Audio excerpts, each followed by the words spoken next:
What do you get if you have the cat, the black cat from Trigun?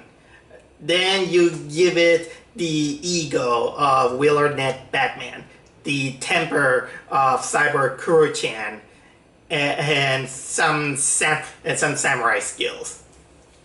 Well, you get the main character of the TV series that I'm gonna talk about, and actually review the first season about it. The show I'm talking about is none other than Mao Mao, Heroes of Pure Heart. It's not long ago that I found out about that show, and I decided to binge watch it, and I gotta be honest that I just got hooked. And sometimes it is something of me that whenever I see a show and get very hyped up, it's gonna last me kind of like a month or so to remove all that hype. So I feel, so in a way I kind of feel kind of obsessed for a while until I see another show or it eventually goes out in the wind. But I think that it is a good thing for me to at least talk to you about the show if I convince you to watch it, because I'm not gonna say that it's the greatest show there is, but I find it at least serviceable and fun enough that it needs some kind of attention. For the the show is on Cartoon Network show. And well, the first season ended some time ago. They're developing the second season, which I'm actually very eager to it. And it's been a while because, honestly, I haven't been excited for a Cartoon Network show ever since the regular show and Adventure Time ended. Oh yeah, and Amazing World Gumball too. But then I found that a lot of the new Cartoon Network shows are kind of lacking.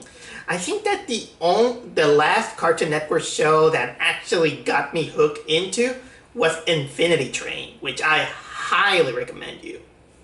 So I think that in order to convince you a little bit on watching this show of Mao Mao, Heroes of Pure Heart, I think I'm gonna do my usual vlogging of reviewing every single episode of this series.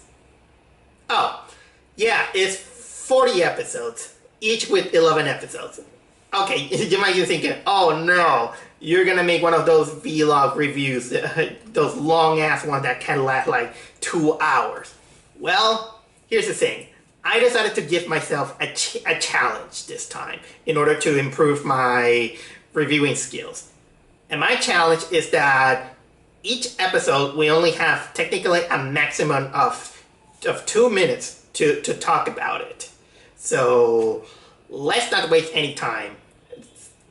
Okay, you might be thinking, okay, what the show is about? Well, you'll get when I get there. And for that, let's go with the first episode. I need a hero. I'm holding out for a hero till the end of the night. The first episode is basically an introduction to the whole series and all the basic elements that we're gonna get throughout the series. So the show basically is about this black cat named Mao Mao, who alongside his partner Badger Clops, Big Badger with robot arms, in which they were looking for adventures so that Mao Mao could become a legendary hero. And while battling sky pirates led by this big giant hybrid of a snake and an orangutan called Orangusnake, let's say that while the battle was kind of successful, Mao Mao and Badger Club accidentally breaks the barrier of a town named Pure Heart Valley. This is a town that is filled with cuddly animals that look like happy tree friends. And so, because he breaks the barrier, which is called the ruby, the Pure Heart, the Ruby Heart. it left the town unprotected. And you know that sometimes cuddly animals means that they're technically stupid. So so Mao Mao left this town unprotected.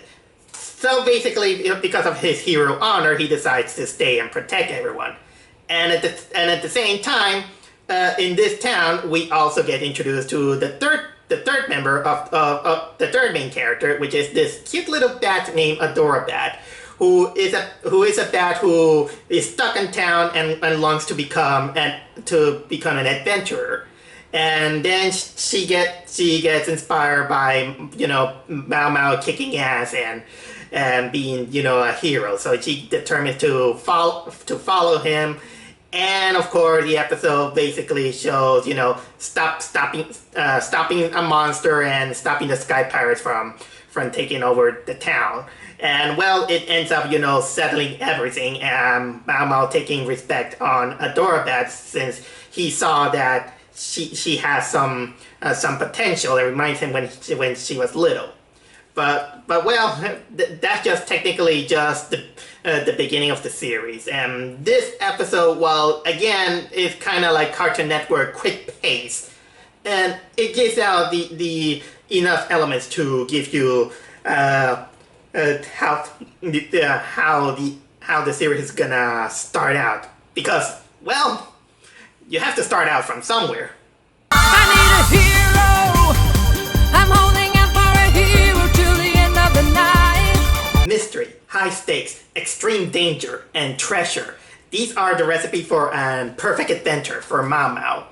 But unfortunately, now that he's the sheriff of Pure Heart Valley, he finds out that he's just technically babysitting some cuddly creatures. So he's pondering if he's gonna give up adventuring. And of course, Adora Bat doesn't want that. I mean, it's just only 2 episodes. It's only been like 2 episodes. So Adora Bat, in order to give Mao Mao the perfect adventure, she began to make up and ad-lib a mystery. And so they involve doing all these 4 elements in order to try to make up the perfect perfect and shenanigans happen. It's basically kind of like a cute episode, and comparing to the first episode, which only puts the elements of the series, the second one mostly shows a little bit more of fleshing out of how our main trio. We see how Mao Mao is, how Badgerclops is, and how Adorabat is. And the episode itself, we've seen this kind of episode a lot of times. That someone wants to do anything, and we have another character making up kind of like an adventure, and then things go high, tensions go higher and higher, and it's a silly episode, but I really enjoy it. This episode also cements a little bit some of the cutest moments of the series, especially with the ending, which is both cute and sweet and with a little bit of weird, I'll say. But finally, to not push this talk too long, I'm gonna give you a little bit of a challenge. Try to pinpoint a cameo of the Master Sword. I need a hero. I'm holding out for a hero till the end of the night. Adoraba is feeling useless in battle. She only flies around and uses smoke bombs. So she becomes desperate on becoming a full-fledged hero like Mao Mao and Badgerclops. Even though Mao Mao says that she needs experience and there are no shortcuts for it. So, but because of her desperation, she asked Badgerclops to build her up something to accelerate the process of becoming a hero. So he makes her a mechanical peg leg and a Dragon Ball Z scouter, and which gives her robotic enhancement powers like rocket power, flying, missiles, and of course the Dragon Ball Z thing where you can scout for tactics or everything. But unfortunately, these things are too advanced for her, so much that on the first try, she destroys the town. And when her friends tell her that she must take it out, she's not ready for it. She just runs away because she wants to get the things, only for her to wanting to try it out with the Sky Pirates, who decide to take advantage of her machinery. I will say that this episode, it is one of the things that is going to show you more about the character of Adorabat. She's kind of like an in-trainee character that wants to become a hero, and bless her heart. I will say that ever since episode 1, I became really, really appealed by the designs of her character, and of course her personality. I don't know, there's something very cute on her. Well, it's cute because her name is Adorabat.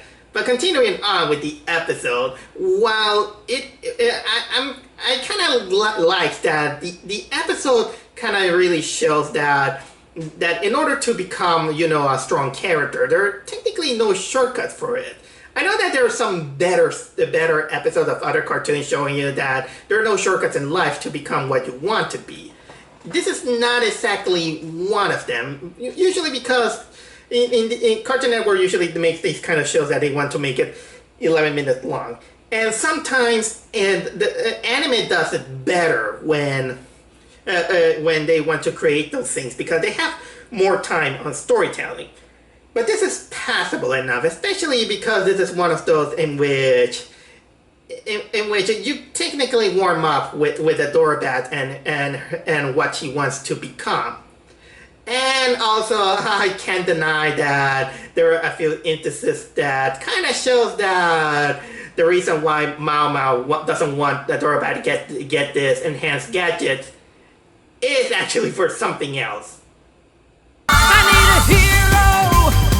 I'm holding out for a hero till the end of the night. It's funny that after 3 episodes of the series, we have more substance on Mao Mao and Adorabat, but what about Badger Clubs?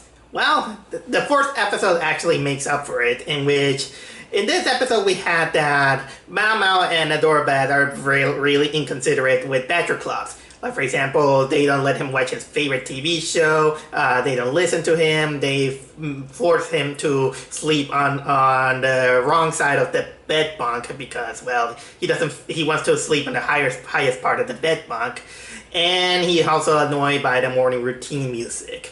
Until then, when a monster begins to attack the town, the magician of the town, Camille, and her assistant Honey, they assist Mao Mao by giving kind of like a heart pendant that helps him grow big. But of course, because Mao Mao is reluctant to use it, Badger Clubs used the opportunity to grow into kaiju size and to defeat the monster.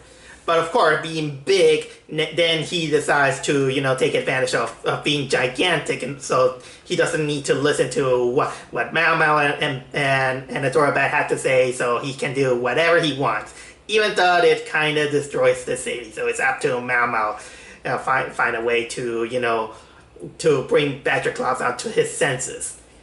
And I will say that this episode, I like the pacing that it got, and I like that it really brings out more about Badger Clubs than we haven't seen in the few episodes. The belief that we just see him is that, well, he's just kind of like the straight guy with a lazy attitude. But in this one, they gave him kind of more of a tender personality, and you really feel bad for him because sometimes Mao Mao and Adorabat can be rude to him, which ends up with a really tender moment at the end, in which I'm glad that they didn't kind of like shoehorn in or make it quick in order to make it 11 minutes long. This time it had a good pacing on the ending to make up for the things that it had.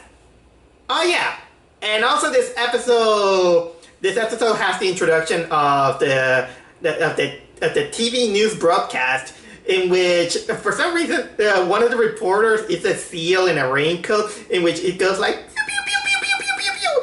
I don't know. It's kind of weird and also funny. And speaking of weirdness, This episode also proves that Adorabat molts. I don't know if bats molt. I'm not an expert in zoology, but doesn't reptiles the ones that molt? I need a hero. I'm holding out for a hero till the end of the night. A hero is never wrong. That's proof enough about Mao Mao's sheer stubbornness and arrogance, which is also part of his charming personality. Another thing that this episode has is that it shows another staple of the series in which the Sky Pirates tries to steal Mao Mao's aerocycle because it is powered up by a gem cell in which the pirates need to energize their fallen airship so they can use it to steal the Ruby Pure Heart.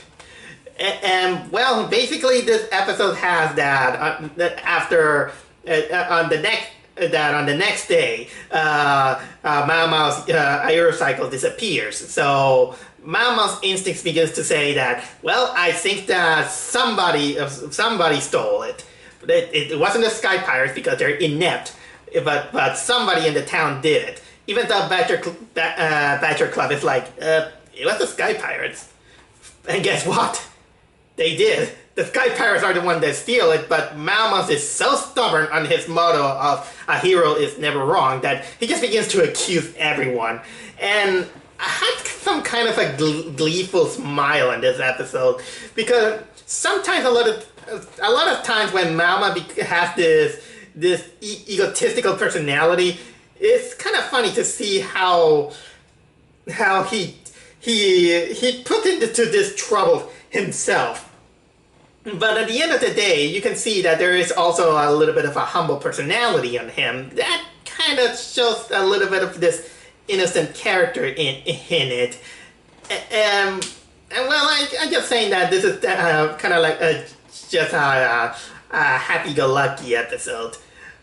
One big thing that I have to say about this episode does have one of the cutest exchange in dialogue, which involve Mao Mao interrogating Adorabat, in which during the whole interrogation, Adorabat just makes her cutest expressions, and she just responds with, "Yes." I need a hero. I'm holding out for a hero till the end of the night. Adorabat feels left out when she sees the compatibility between Mao Mao and Badger Club, enough that they do a lot of teamwork attacks between each other.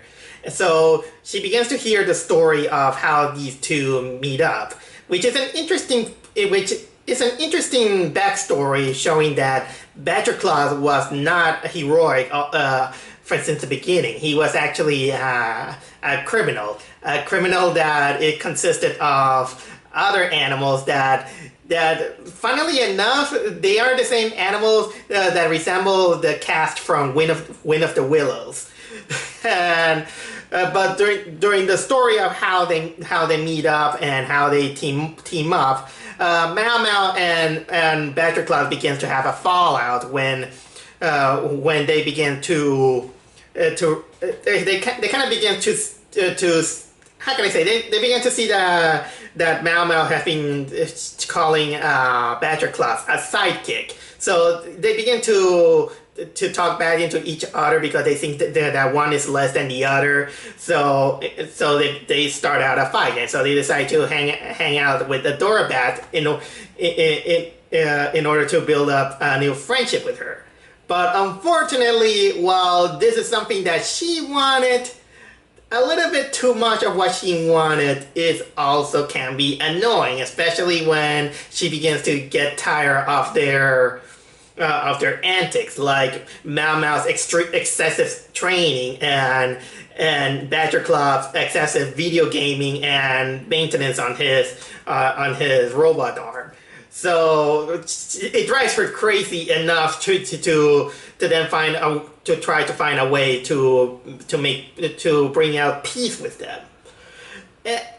and basically, yeah, it's one of those typical episodes in which two best friends fight, and then the third wheel it's kind of in the middle of it. You see a lot of these in these cartoons, which again I want to reiterate saying that it's not a problem that I got, because since I grew up watching a lot of cartoons, you're gonna see these things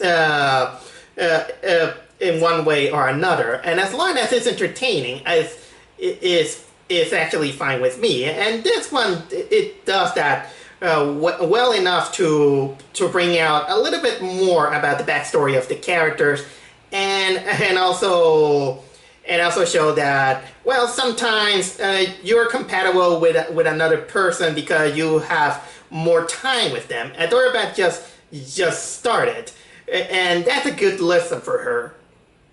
And also a good lesson that remember to turn off your stove before you go out. I need a hero.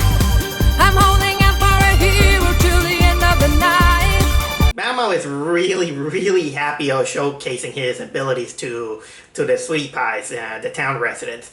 But then he realized that one of the town residents, which is this great dog named Blue, he's not impressed of his abilities. So Mao Mao becomes obsessed on catching his attention so much that the whole episode turns him into a psychopathic creep, following him around and doing crazy things in order to have this dog have his approval and say that, wow, that impressed. But all the time the dog is like, no, I'm not impressed.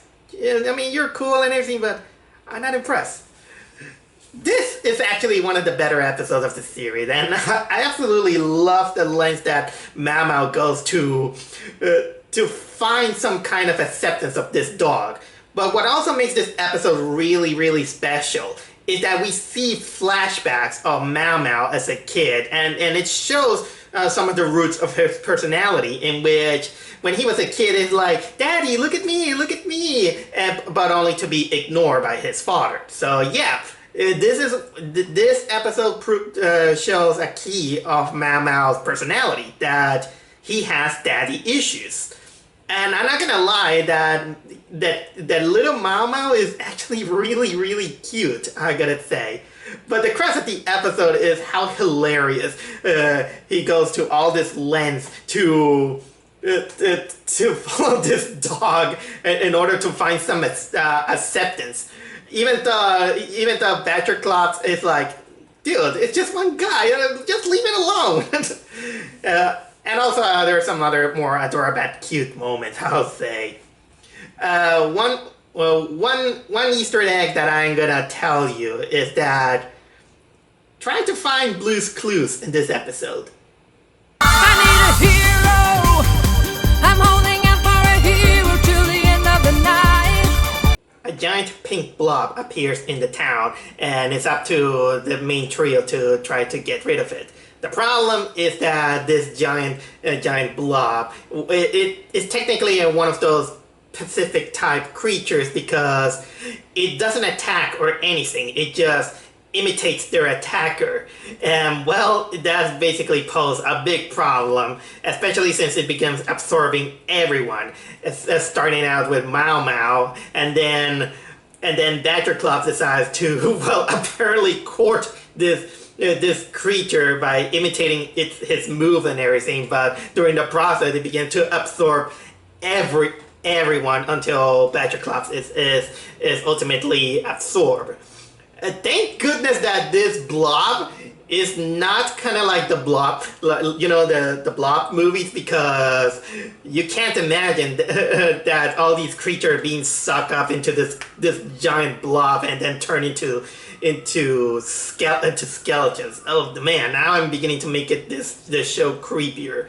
But another one of those big things about this episode is that during the whole episode, Mao Mao and Badgerclops, they keep ignoring Adorabat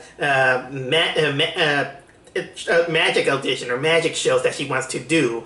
Mostly because, well, Mao Mao feels that is an art of lying, and Badgerclops he has a brother that was a magician, but he used it to bully him and take out his ice cream money. And well, I would say that this episode is actually really funny when you see the whole courtesing charade of this big blob. And honestly, seeing Adorabat doing her magic tricks is also one of her cutest moments. And you can tell at this point that Adorabat, she became my favorite character of this series. I mean, don't you think she looks cute in a magic hat? Yeah, I could. That's pretty much I have to say. I need a hero. I'm holding out for a hero till the end of the night. This episode guest stars Julian Barat as a fox named Rufus and Rich Fulcher as a raccoon named Reggie. Both are comedians from this British show called The Mighty Boosh. And basically, these are swindlers that come to town and in order to steal the items from the residents of Pure Heart.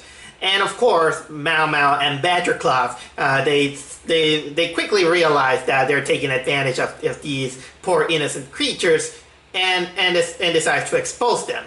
But of course, it's not that easy because, well, in Adorabat's eyes, nice guys are always good, and these guys are, well, nice. Especially considering that Rufus is, well, a fox, and you know that sly foxes are technically very sneaky.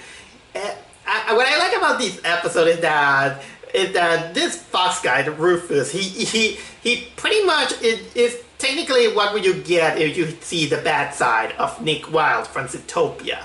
And his British accent makes him kind of like a very hilarious character.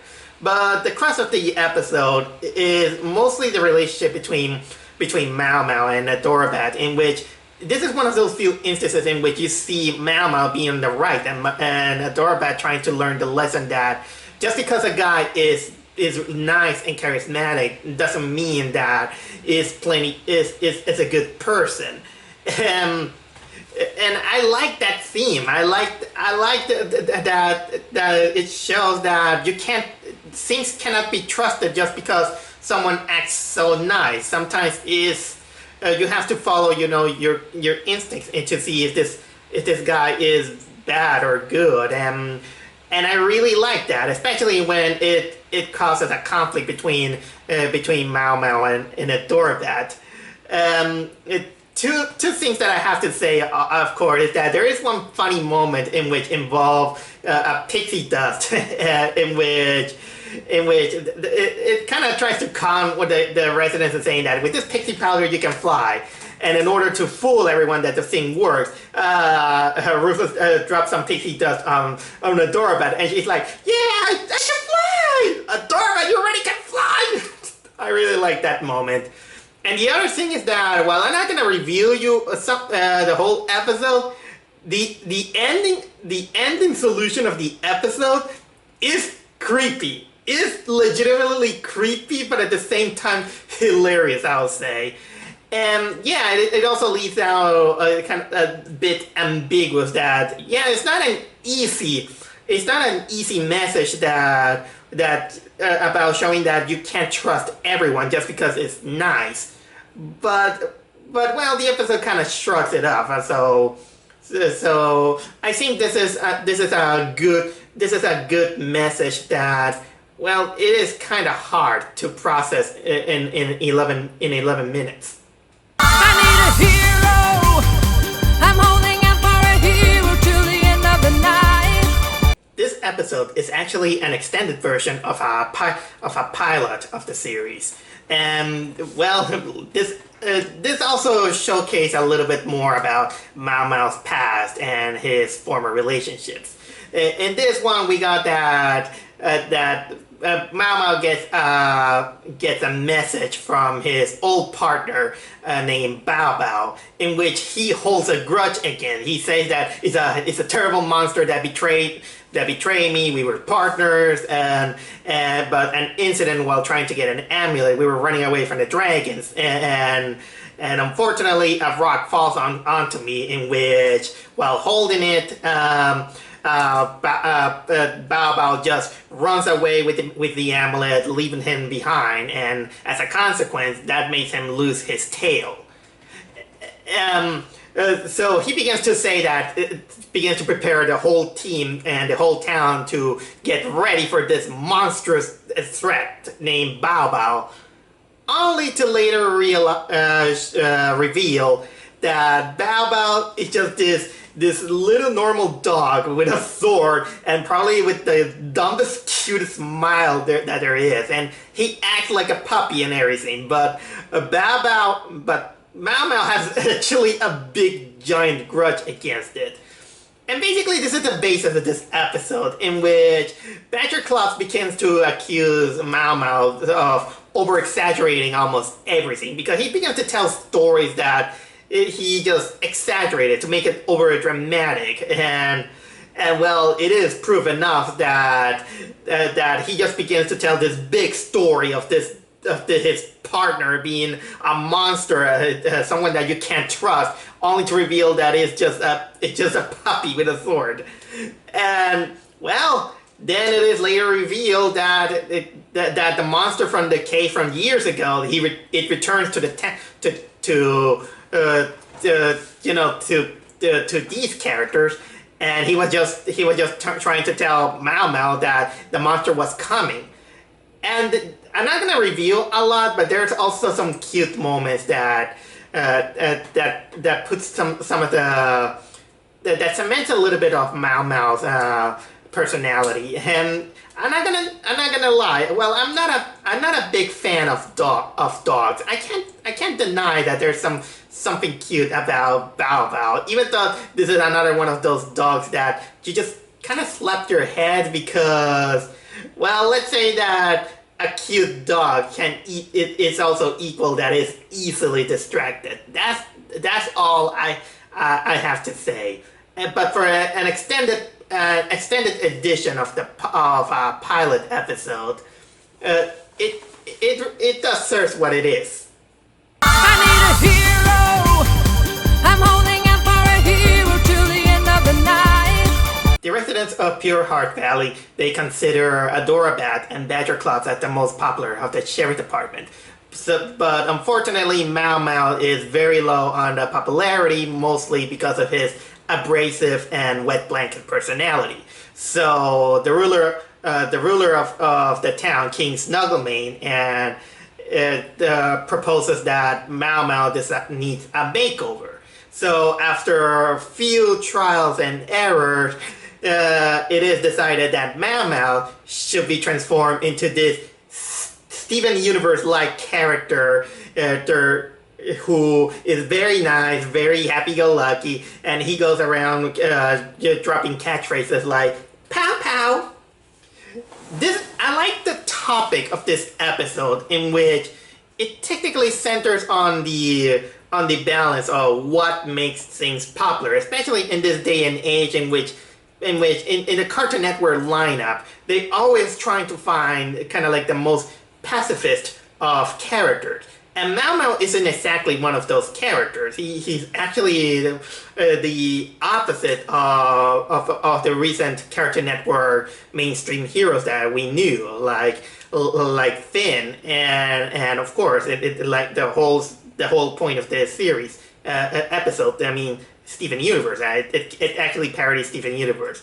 Most notable, speaking of Finn, there is kind of like a most notable in which there is a montage in which Mao Mao dresses up as with different outfits. One of them, he kind of looks like he's dressed like Dennis the Menace, but the most notorious of all these costumes is that you see him dress up, like Finn from Adventure Time, and just for the king to say, you know what, that's over. Yeah, because Adventure Time's phase is over.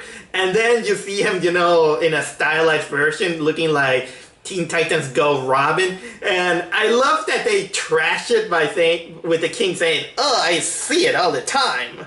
Yeah, it is actually taking a shit on Teen Titans Go, saying that it occupies a lot of the slots of Cartoon Network. But the crux of the episode is again this is showing that Mao Mao tries to be popular with all the other residents by being very nice, very polite, even though the residents are very rude, very corrupted, and all these things. And the only one who wants the old Mao Mao back is actually Adora back. She admires Mao Mao for what he is. And of course, the episode ends up proving that sometimes you don't. Sometimes we need. It's not exactly the hero that we want. It's mostly the hero that we need that is necessary. Not all heroes should be like saying that we can solve everything with the power of friendship, with the power of love, with the power of singing and everything. When it's not exactly the kind of like the case. Sometimes you have to play. You just sometimes have to be unlikable to do what you must do, even at the cost popularity, and people disparaging you by saying that, dude, you're a wet blanket, or you're just a grumpy guy. And this leaves out kind of like a bittersweet ending, in my opinion. And with that said, pow pow. I need a hero. I'm holding out for a hero till the end of the night. Ooh, controversial episode. And, well, it's about Mao Mao being sick. And you can tell, if you see me with this and you find it in bad taste, okay, I apologize. But of course, how can I describe an episode that became a little bit controversial due to the nature of what is happening around the world with COVID-19? Because of that, and they thought that this episode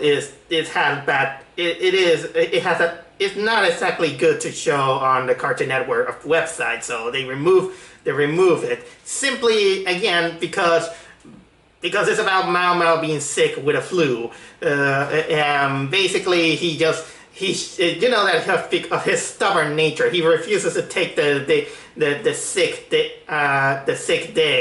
the day off to rest. He just decided to go to his sheriff duties, but of course, the more he goes into it, his conditions get worse and worse, going to ridiculous yet gross results. And all this is because he just thinks that being sick is a sign of weakness. And honestly, truth to be told, I also had a little bit of that mentality too. So in a way I can relate to that.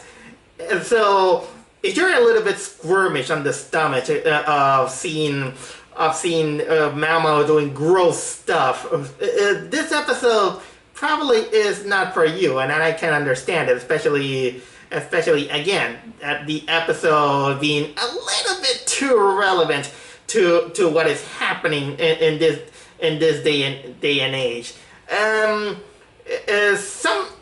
little bit of some small things that I also want to pinpoint is that the main villain of this episode is this ice dragon, and I gotta say that probably this dragon is one of my favorite designs of the series. I love how this ice dragon looks. It's so great. And also this episode has also one of my favorite Adora Bat quotes, in which she just say, "We're doctors now. Prepare for surgery." But seriously, guys, whenever you're sick, rest, take your medication, take your chicken soup.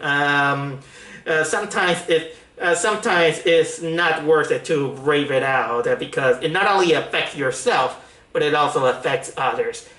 that's all I have to say for Sick Mao. I need a hero. I'm holding out for a hero till the end of the night. An episode about the nature of competition.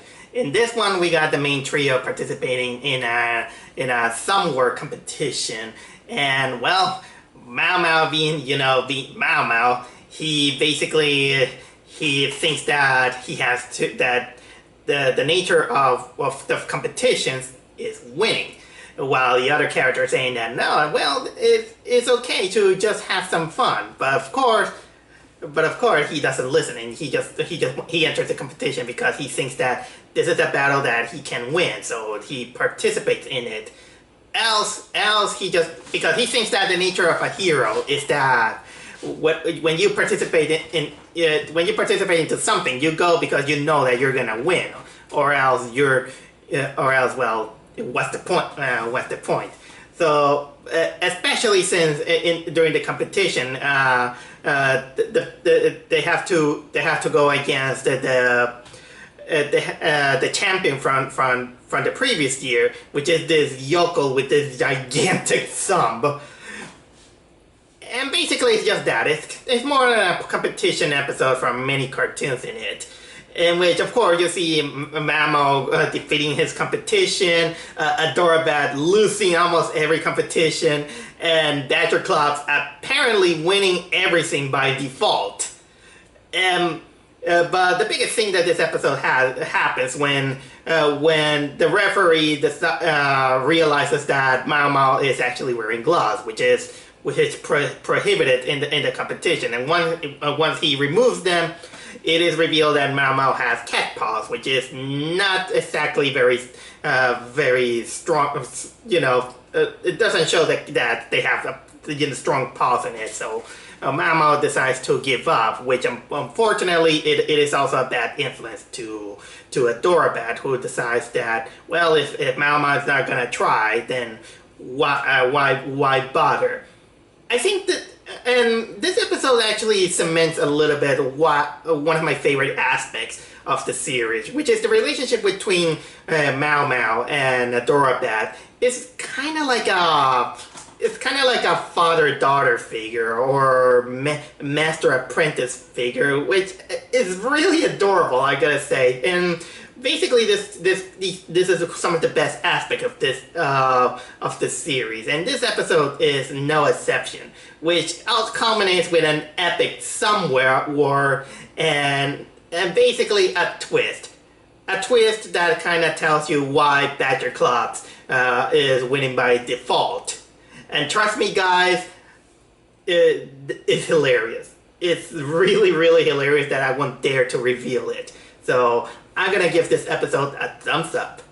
I need a hero.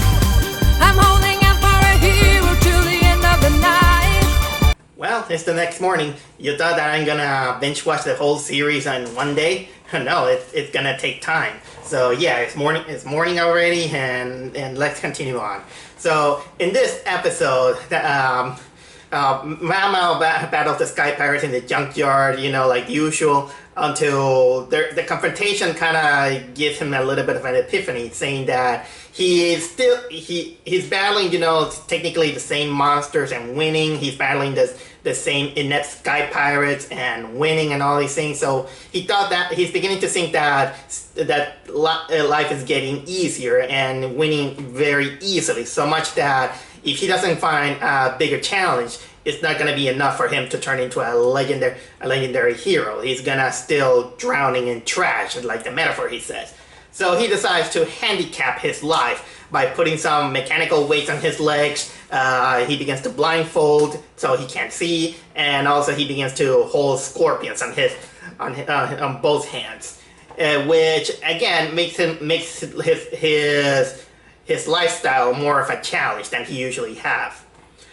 Which kind of course, makes it staggering to everyone else, especially during the climax when Orangusnake decides to take advantage of that. So by telling him that friends are also kind of a hindrance to become a legendary hero. So that makes Mao Mao handicaps himself by saying that he doesn't need anyone's help. in ways you can understand Mao Mao's intentions on this one, because have you ever played video games for a long time, and when you get experience to something that you usually do, you look for a bigger challenge sometimes, and even the video games, sometimes you don't find the challenge that you want. So no matter how much you put the hard mode in it, so you decide sometimes to handicap yourself, kind of like the Pokemon Nuzlocke. So in a way, I could understand Mao Mao's intention on this one, but there is a time and a place to need a handicap of it, and in a way you kind of understand both sides of the coin, which really makes this episode kind of relatable, at least to me. Although we do get some insane moments involving scorpions, involving the weights, the trash, Mao Mao realizing his foolishness, and this leaves out with some of the weird imagery that I'm not gonna dare to spoil it, but it involves both Mao Mao and the weights, and also involves the final shot with Badger Clocks. Oh, and by the way, people, just a small thing, try to stay away from scorpions, because my mother was once stung by a scorpion. Doesn't feel pretty nice. I need a hero. I'm holding out for a hero till the end of the night. So we finally get an episode centered on King Snugglemane, who is the most prominent secondary character of the series. In this one, the king is kind of jealous of the popularity of the sheriff department, so he decides to join the team. But unfortunately, well, his politeness and mannerisms are they kind of get in the way of the job, making things worse. At first, Mao Mao and the gang tries to resist because he's technically their boss. But unfortunately, yeah, Mao Mao later loses his temper when he begins to botch things a lot. Until then, they decide that they need his help when the Sky Pirates again steal Mao Mao's aerocycle, which culminates in a battle of gentlemen for the climax. I kind of begin to like this episode, and this episode, what actually does as a service is that you warm up a little bit to King Snugglemane, because for the most of the series, you see him in like a very arrogant, pompous guy, but in the end, he's not technically the best king in the world, but you see that there's some good qualities on this guy, and for some reason he's kind of hilarious, and mostly in the way he acts. The best way I could describe King Snugglemane is that imagine if Lionel had the personality of Pops from regular show and make him more effeminate, and I kind of really like his voice. It's so jolly. I don't know. I think this is an episode that showcases his what you can do with this character, and I'm kind of glad that he's a very prominent secondary character, because when he's used well, he's used well. Sometimes I do like also when he acts a little bit like a jerk. I mean, sometimes a show is not too fun for comedy's sake if you get a very kind king most of the time. Sometimes you can give him a little bit of a jerk side. And I think that King Snugglemane is indeed one of those fun king character that you're gonna get in an animated series on this current year. I need a hero. I'm holding out for a hero till the end of the night. Badger Clubs finds a monster egg abandoned in the forest, and it hatches into a baby monster. He calls it her Bobo-chan, and raises it as its own. And this is the typical typical cartoon story. You're finding a feral animal, you want to keep it, but of course, feral animals are too much to handle. This story has a lot of these things. You know, it has parenting love. It has abandonment issues. Moment in which you say to the character, you can't keep it. There is separation. There's growth. There's the theme of nurturing versus nature, and it has everything, even a cheesy song. And also it has, the typical climax in which they involve the Sky Pirates and a grown-up Bobo-chan. And first of all, Bobo, it kind of looks like a Neopet. It's cute in its own self, but some of the things that are happening, that is a cliche it's a cliche story, but when handled well, it doesn't come off as being cringy, which is most things that I always have when in cartoon stories when it involves babies. Although not all of them, and thankfully this is an exception to this. The biggest thing that I have with this episode is that, for me, the biggest highlight is Adorabat. You can tell that she's my favorite character because so far, this is Adorabat on her psychotic, and her most psychotic. Because her first, during the whole episode, her lines and her action is mostly trying to kill the baby. I mean, her first instinct when they find the egg is saying that they must eat the egg, and then when she begins to spout out really sociopathic lines is both cute but also hilarious. I need a hero. I'm holding out for a hero till the end of the night. Now here's a very important yet also very heartfelt episode from the series. In this episode, Mao Mao gets a visit from his father, and this one really showcased the complicated relationship that Mao Mao has with his father. And you can easily see, even from previous episodes, that Mao Mao has daddy issues. And this one proves it right. His father is a jerk. He's a total jerk, a passive-aggressive jerk. He really looks down on Mao Mao and has a favoritism to his sisters more than Mao Mao himself because, well, he's basically the runt of the litter. And when he comes to visit, and he begins to, well, put him down, make him feel miserable, and you really despise the guy. Is basically what you get if you had Seth Bradigan as your father, or probably worse. Imagine if All Might from Hero Academia was your father, but instead of the heroism and the humbleness of All Might, it's what will happen if All Might becomes an egotistical jerk. That's the best way I can describe Mao Mao's father, Shin Mao. Oh, and by the way, Shin Mao is voiced by Clancy Brown. For those who doesn't know, he's Mr. Krabs from SpongeBob.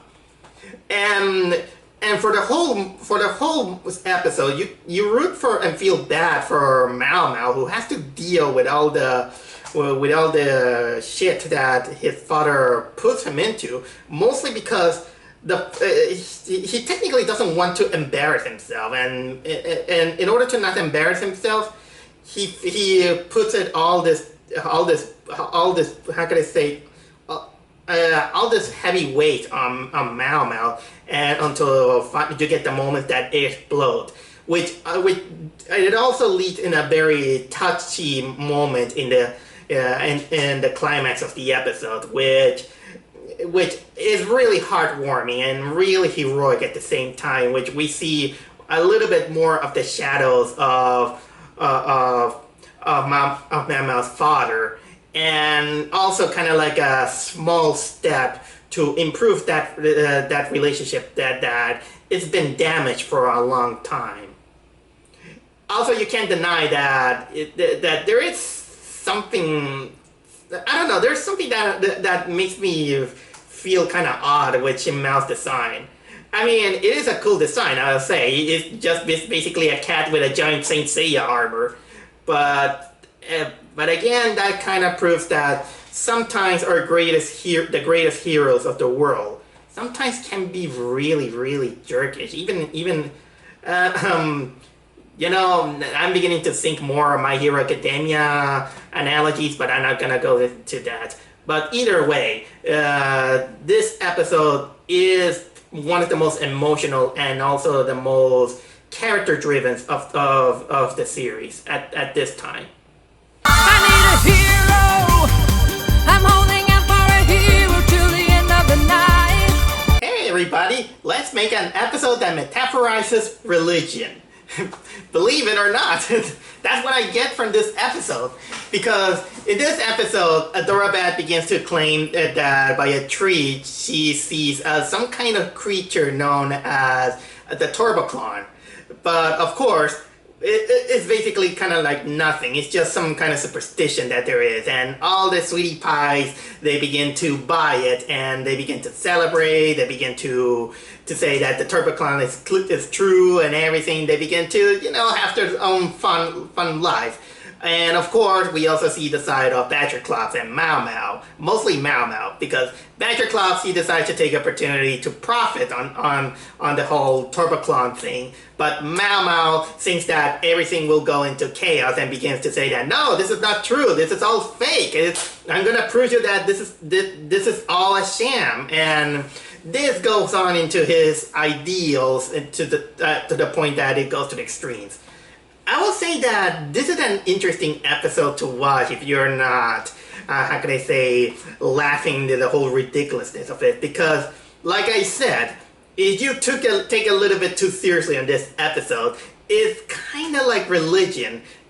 Or if you want to put it in low terms, it's kind of like the Santa Claus story in which the people begin to spout out some kind of scene that is basically unproven or that you cannot see, but then it drags out a whole community into believing that there is. But sometimes there is always a party pooper that says that no, this is not true. You're just being manipulated. You're all lies and everything. And this is what Mao Mao is technically doing it. And you see that in both cases there's no right or wrong, but of course there's a point in which Mao Mao takes it to the extreme, but then at the end there's also comes up the other extreme when you take make-believe extreme, which is both hilarious but at the same time topical.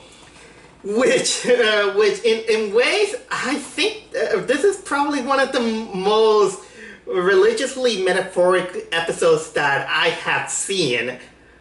But you know what? Again, don't take me too seriously about it. Maybe I am overanalyzing this episode, just like I tend to do a lot of things. But one thing for sure, it is up to you whether you believe on the Turboclon or not.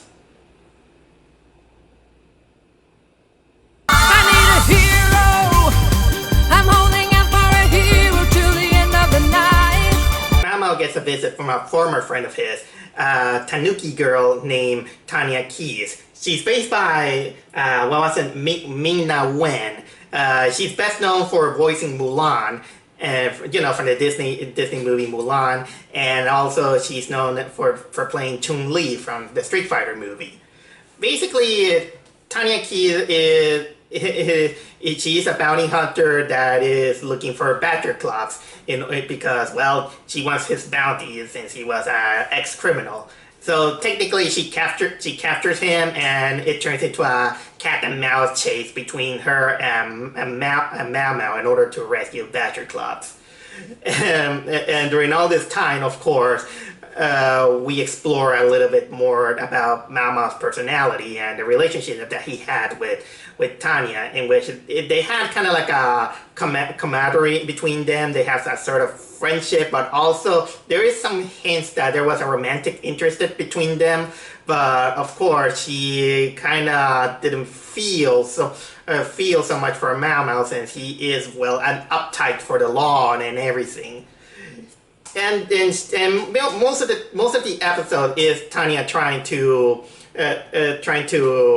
make Mao Mao trying to rescue Badger Claws from her, and at the same time teasing him into breaking the law, which it's kind of cute. I would say it's basically a relationship kind of like Batman and Catwoman. And you find out that she's not exactly an evil character. She's a character that likes to tease Mao Mao, and you know that there is some kind of relationship that they had that kind of didn't work out, but still is kind of there. But there are two. Let's say that Tanya is kind of like the perfect foil for Mao Mao. Like I said, Mao Mao is a very a fuddy-duddy for the rules, while she's basically kind of like a rogue. It's more again a sheriff versus a bounty hunter. So you can't hate that character, and I see that it captured a lot of people's hearts, this character, which unfortunately that's the only episode that she appears in, considering the other 40 episodes that we have. And I don't know if she's gonna appear in season 2, but let's see what happens. Another thing that is funny about this episode is how during this whole chase, Badger Claws, he doesn't even panic. He's just like, yeah, I'm cool with it. that's kind of hilarious, I'll say. Easily one of my favorite episodes, I'll say. And I feel hopeful that we get a return of Tanya into future episodes. I need a hero.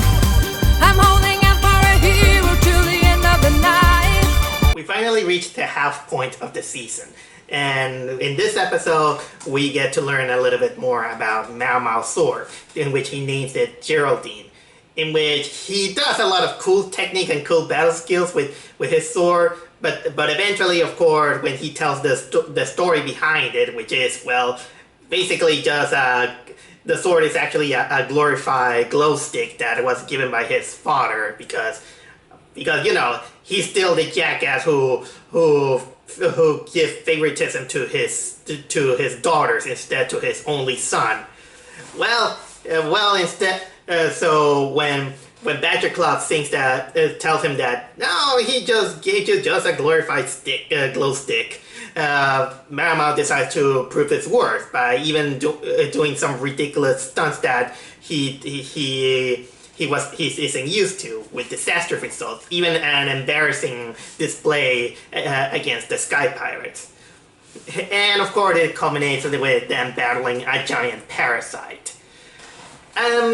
This episode is mostly trying to show people that for a hero, sometimes it's not the weapon that is important or where it comes from, but it's mostly on how you use it and how it is you know, what a hero can do with their tools, for example, their weapon of choice. That's the big thing I could say about this episode. Although if the sword Geraldine is a glorified glow stick, it still kind of makes you beg the question how a glow stick is still able to cut and slice and dice some inanimate objects. Even to other people, you know that it doesn't, you know, slice and dice, because like a Samurai Jack sword, because of course they just want to keep it family friendly as it is. But thinking it on the other hand, if you have, I mean, even Sakata Gintoki from Gintama has his wooden sword, Late Toya, to create devastating attacks. So and that in a way, I should not doubt Geraldine and Mao Mao's skills for that. I need a hero. I'm holding out for a hero till the end of the night. Badger Badgerclops gets some purifying crystal necklaces in order to keep himself clean. But of course, this is all just bullshit because it doesn't work. So he becomes a walking stinking disease that everyone they just gag out of his smell and everything. But unfortunately, Mao Mao and Adorabat can tell him that he stinks because Mao Mao knows that he can't take criticism. If he takes at least a little bit of criticism due to previous experience, he begins to whine, throw a tantrum, and become very destructive. So it is up to them to try to find out how to clean Badgerclops, since he's, well, for the lack of better words, he stinks. I do like that the episode kind of, in a way, it kind of talked to me a little bit, because there are a few times, not now, but now in the past I used to be a little bit too harsh on many people because I thought that I cannot take criticisms, and it's true. Nobody likes to be criticized. It's technically really, really harsh, but the episode actually makes a good job on saying that, well, you have to take the criticism. Sometimes it doesn't feel nice, but you can't say, for example, saying that you're doing a good job when they're doing a bad job every single time. You have to be sometimes be really honest, even though it was gonna hurt their feelings. And it's kind of funny that the first half of the episode is basically a Mao Mao and Adorabat trying to hide this from Badgerclops while trying to clean him up. And the second half is when Adorabat finally snaps, saying that he stinks, and he just throws a tantrum, and it complicates things when the monster comes. And so this all leads, of course, with a nice payoff, which I'm not gonna reveal, of course, for the sake of avoiding spoilers. But I do want to say that there is one scene in which Badgerclops essentially eats a pastry. I'll leave it to that, but trust me that this is probably the most innuendo that you're gonna see in a show like this one. I need a hero. I'm holding out for a hero till the end of the night. It's the old switcheroo storytelling, in which the main trio, they begin to criticize each other, saying that the one has it easier than the other. So they decided that, okay, if you think that my life is easier than yours, then how about we trade places? So Mao Mao gets a spare robotic arm so he can see how Badgerclop's life is. Adorabat dons a cloak so she can see how is Mao Mao's life. And Badgerclop decides to go to school in order to take Adorabat's place. Yeah, it is revealed that Adorabat goes to school, apparently kindergarten, because, well, she's a little girl. And of course, like all these kind of cartoons, each character will find out that life is never easy for them. Like, for example, Adorabat is not experienced enough to be a cool, badass sheriff like Mao Mao. Mao Mao, it cannot control the mechanical artificial intelligence from a robotic arm like Badgerclops. And of course, Badgerclops, since he is a little bit of a dummy at school, he can't even deal with children taunting him. It's a silly episode that it's nothing special. It is one of those run-of-the-mill stories that is being overused a lot in cartoons.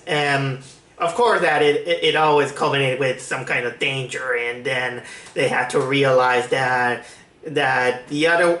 life on the other side is not as easy as what you think of. of course, that if I have to give a little bit of a praise to the episode is the ending, in which in the ending it kind of reveals also that there is a little bit of a twist regarding Adorabat. But I'll give you a small clue about it. It references Thriller.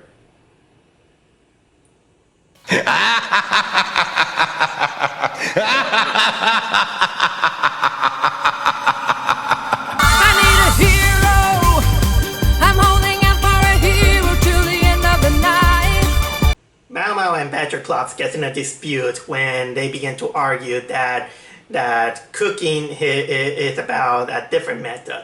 Mao Mao thinks that cooking is an art, while Badgerclops thinks that cooking is a scientific process. So in order to sell this thing, they go to this reality show for cooking, so they can see which one is right.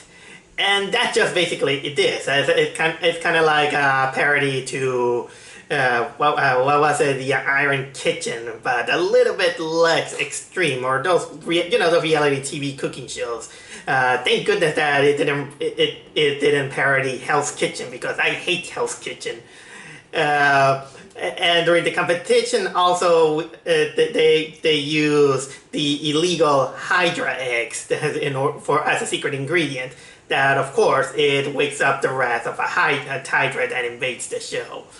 This is another one of those run-of-the-mill episodes that wanted to make a simplistic moral, but still just run around and just go what they go with it. In this case, the debate whether cooking is an art or a scientific method, which personally I think that it technically both, because cooking, of course, you need to follow a certain rules. But once you know the rules, then you can improvise it, and that makes it an art.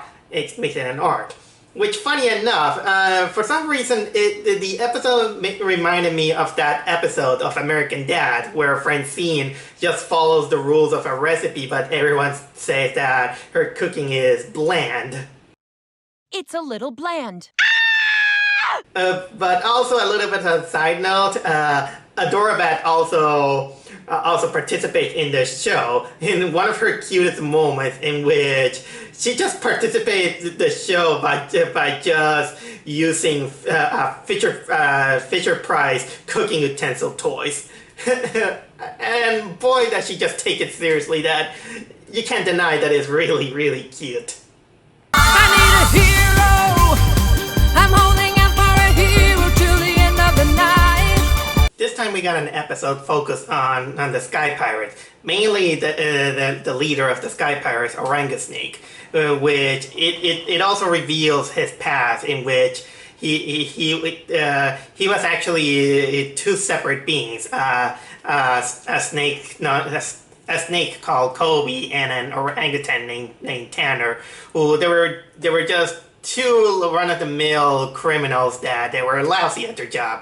And then, of course, when they meet each other, they become a criminal duo until they get defeated by a teenage Mao Mao and Bao Bao. And of course, they realize that they still need to be more powerful. So they begin to think that that combining each other, that's what makes them stronger. And basically, that's the origin of Orangusnake.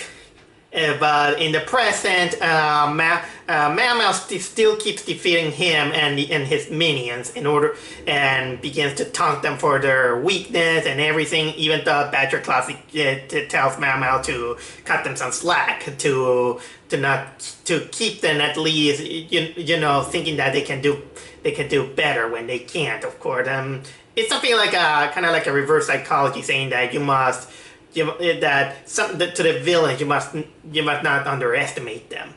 And of course, Orangusnake decides that he needs to combine himself with the minions in order to become powerful.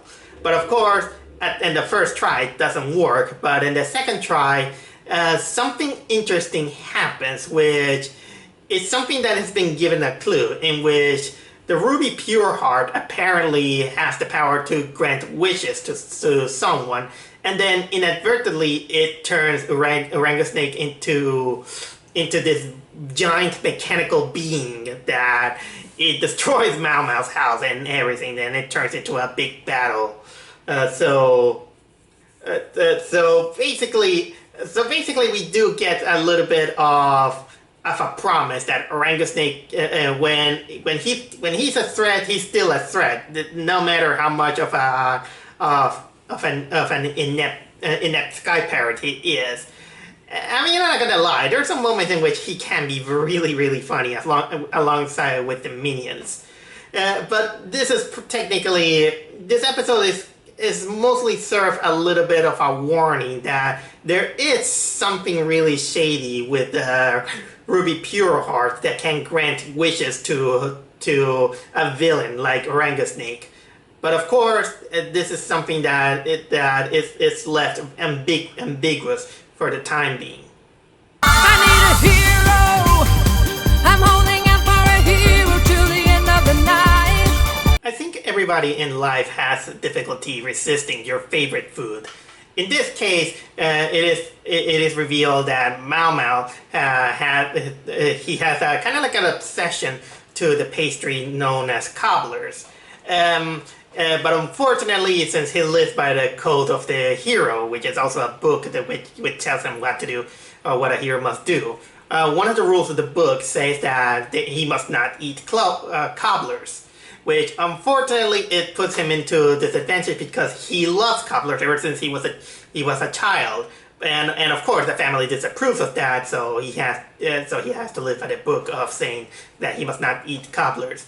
But during the episode, it becomes tempting when one of the sweetie pies, this rabbit farmer named Farmer Buns, he offers a few of his cobbler reservoirs to the team after saving him from a monster.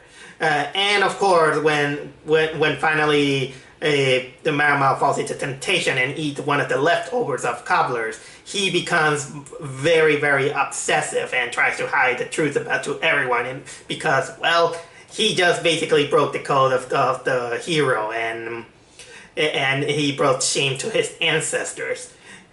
Which, it really comes off as this episode about repressed desires, in which it also builds up the personality of Mao Mao, and it's not as, I'm not gonna say that this episode is technically really funny, but it gives you some kind of impressions. But I will say that it does indeed show some value on the storytelling, especially when it gives you a giant treat where you'll see Mao Mao turning gold. No, seriously, he's gonna turn Super Saiyan Gold in one of the better animated sequences of the series, and also makes you really curious too if you haven't tasted cobblers. You know what? Maybe I'll try some. I heard they're pretty good. I need a hero. I'm holding out for a hero till the end of the night. And Veteran Club said that Mao Mao can be overdramatic. Oh man, what a hypocrite that guy is. Because imagine the guy makes a big deal when he complains that he's gonna do 2 chores on the sheriff's department. I mean, he only had to repair the aerocycle and do some groceries, but these 2 things, he just thinks that it's a big deal. It's like, no, I quit this job. I'm out of here. So in order to avoid doing chores, he gets manipulated to join the Sky Pirates, where they are gonna have a no chore life. They don't do groceries and everything. But he's like, you know what? I don't care. As long that I don't do chores, I'm gonna stay with the Sky Pirates, even helping them repair the airship to steal the Ruby Pure Heart. That is a little bit of a ridiculous episode, I'll say. Although there is a little bit of a ridiculous glee knowing that all this could have been easily avoided if Thatcher Claus couldn't be very, very, very lazy. Although, although this is technically a little bit of the charm of the character, and this brings out. I gotta admit that this episode was quite entertaining. Although again, very, very, very ridiculous. I mean, speaking of that, one Easter egg that I'm gonna tell you that this episode has is that it does have a little bit of an Animal Crossing Easter egg, and also a little bit of an Animal Crossing criticism. I need a hero. I'm holding out for a hero till the end of the night. So as you can tell, this is another day that I decided to record after taking a break from, binge watching. So I have new t-shirts, a new day, and okay, let's continue on with reviewing Mao Mao and Heroes of the Pure Heart. This next one has the return of the Bao Bao, the dog that Mao Mao thinks that he was betrayed, and then of course he just runs away because he's distracted by a butterfly, and of course Mao Mao is displeased to see his return, but of course Bao Bao just came to visit, and King Snugglemane took a liking on him so much that he decides to adopt him as his new best friend and host a private dog show. And of course, Mao Mao, out of pettiness, feels that he has to win Bao Bao's friendship back. So he enters the competition with Badger Claus as his dog, and in order to try to get back Bao Bao out of King Snugglemane. I'm not gonna lie, guys. This is probably one of my least favorite episodes of the series.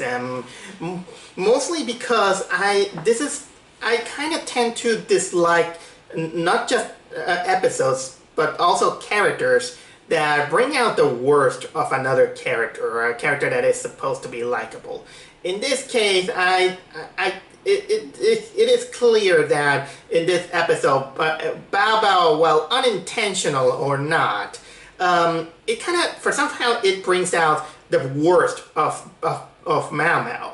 I mean, he begins to act like such an asshole that he kind of stops being likable in one way. In this case, he becomes really, really petty for the things that been gone through, and somehow it also makes King Snugglemane kind of like a fun character. It kind of shows us as being villainous, and I know that it's hard to say, even though Bao Bao technically does nothing. He's just a dog acting like a normal dog. But to his credit, at least in this episode, well, I thought that Bao Bao is kind of like a dog acting like kind of like Odie, in which it is not aware of his surrounding. At least this episode, it really shows that he's technically aware of Mao Mao's feelings or everything that surrounds it. Although there are some to the episode's credits, I'm gonna give it some moments that chuckles me.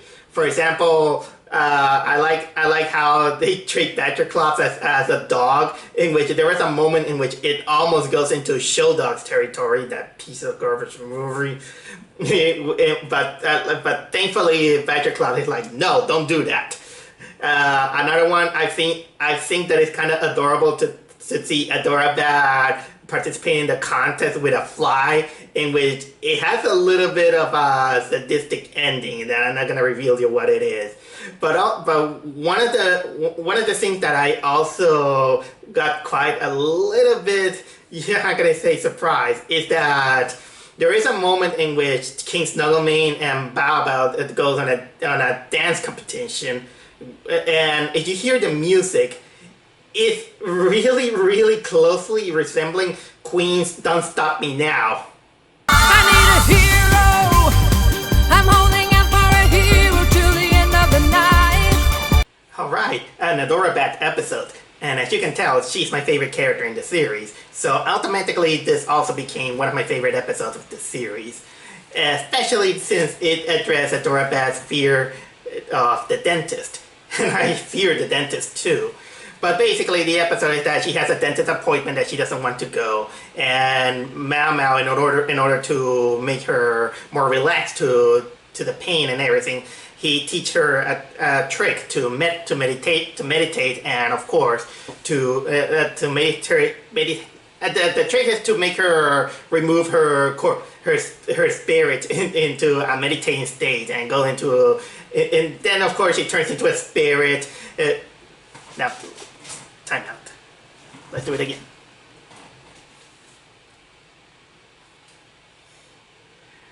Well, it's an Adora Bad episode, and as you can tell, she's my favorite character in the series. So this makes this episode one of my favorite episodes of the season.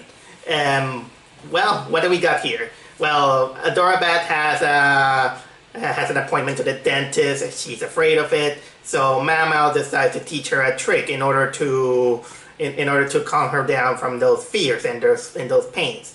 In which it basically is just the trick of meditation and of course to separate her spirit from her body, and somehow it works. Her spirit just removes herself from the body, but because she doesn't want to feel the pain and doesn't want to go to the dentist, she flies away, much to Mao Mao's chagrin.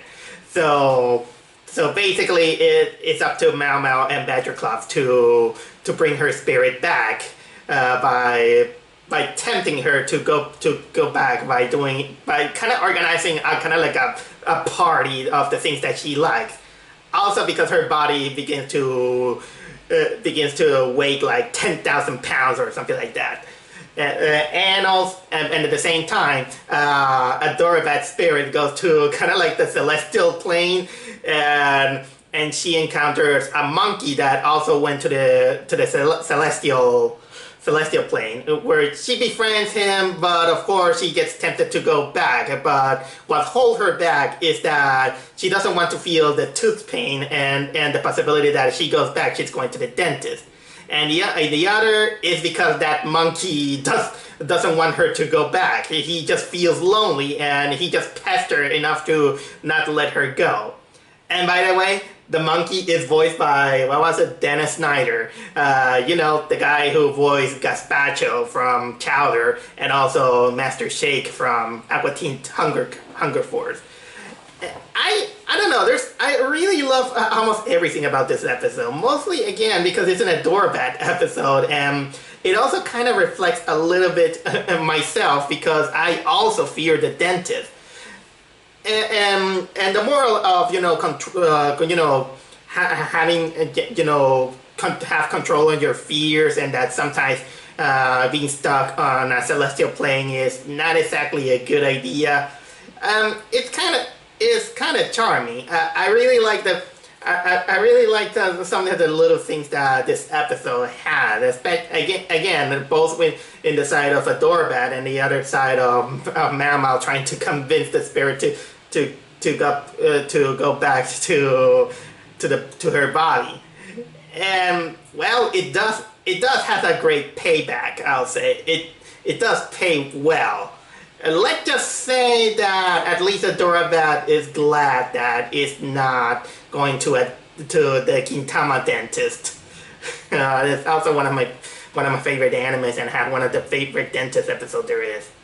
But anyway, we should jump into the next episode. I need a hero. I'm holding out for a hero till the end of the night. Something scares King Snugglesming at midnight enough to call the main trio to investigate.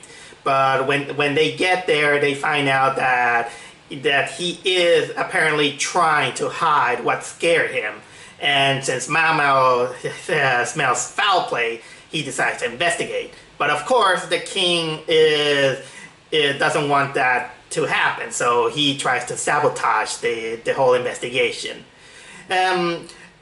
what can I say about this episode? I will say that in this episode, at first I thought that I didn't catch it, but the second viewing, I began to appreciate it a little bit more.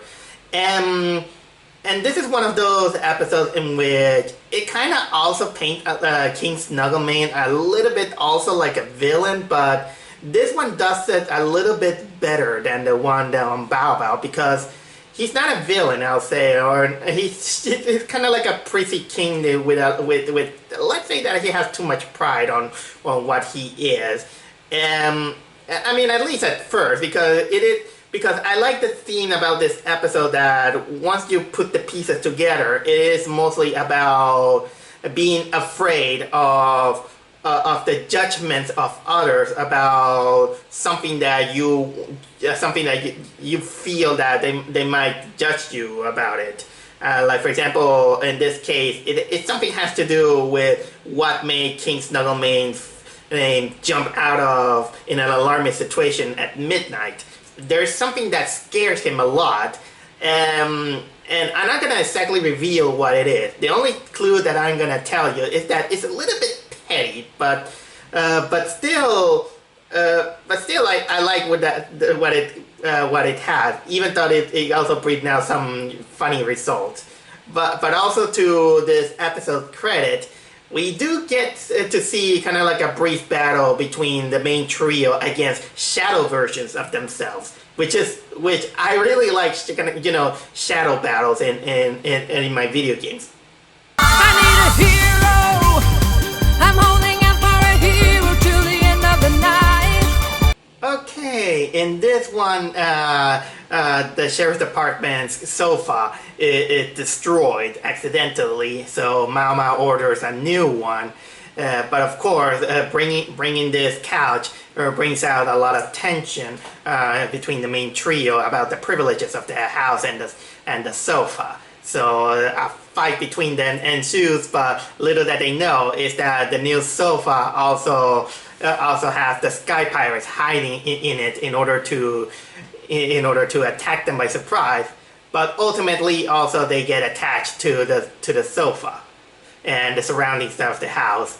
Yeah, it's a little bit of a silly episode. I mean, in this one, of course, we got the main trio fighting, a little bit of silly stuff, but also understandable stuff. In this case, Mao Mao buys the new couch because he just wants to protect it from all the things that they did, the others did on the previous couch. So much that he buys a couch that is really tall, that that I don't know how the hell this is a good idea of a couch. In which he can also put out his weapons and everything. We got Badgerclops, who he kind of becomes a hoarder in this case. He doesn't even want to get rid of the remains of the old sofa. And Adora Bat wants to use the couch because she wants to paint on them. But of course, even understanding her, painting ruins, a lot of things. And so she even takes over the dojo to paint with everything with disaster results. And also we got, of course, the Sky Pirates that take how can I say, wanting to live inside the sofa, and it's a lot of silly stuff that they just match each other, and it is billed for some comedy gold, which I can say. Some stray observation I can tell about this episode. One of them is that who the hell wants to keep the sauces and everything? That's kind of disgusting. But probably one of my favorite exchanges, one of the Sky Pirates talking to Adora Bat, in which he claims that he likes her drawings, and the exchange comes like, hey, I like your drawings. Is it okay that I can make a commission out of her? Do I get paid? With exposure. No! Seriously, guys, support artists with money. I need a hero. I'm holding out for a hero till the end of the night. Of all the episodes episodes in the series. I'm surprised that this one didn't turn out to become the most controversial of them all. Now they had to put the most controversial had to be the one that he got sick. But this one, well, here's the premise. Mao Mao climbs up the Ruby Pure Heart to prove his worth, and of course the strong wind strips him of his clothes. So the clothes land in the middle of the town. So the whole shenanigan is Mao Mao trying to retrieve his clothing without being seen, and of course in the nude. And he thinks that he has a stake on it because he thinks that his friends Badgercloth and Adorabat are in danger, when in truth they're just mingling around the house and doing, absolutely nothing. Oh my god, man. This is an episode about Mao Mao being naked. And don't worry, you know what, I'm gonna stop there before I go further. But still, it's a simple premise in which you can do a lot of things about being a character stripped naked, even though it kind of contradicts the world itself, because a lot of the residents of this world are naked. They don't wear clothes. They use the clothes as accessories. Case in point, Badgercloth and Adorabat, who barely use clothing. But Mao Mao makes a big deal out of it. And while they don't address that much, I like that it takes advantage of other stuff. Like, for example, it takes advantage that Mao Mao is totally a black collar character, so it makes him take advantage that he can blend in the dark, and of course with some hilarious results. And it took me a while to get fond of this episode, but then I can see that, well, it can't be controversial because it's not exactly kind of like a big deal, like many people also make a big deal out of, in the nude, with some exceptions. But I will say that this episode does have one of the greatest payoff of the series. I highly suggest you to watch this episode to the fullest, because the ending is also one of the best and the most hilarious of the series. I need a hero. I'm holding out for a hero till the end of the night.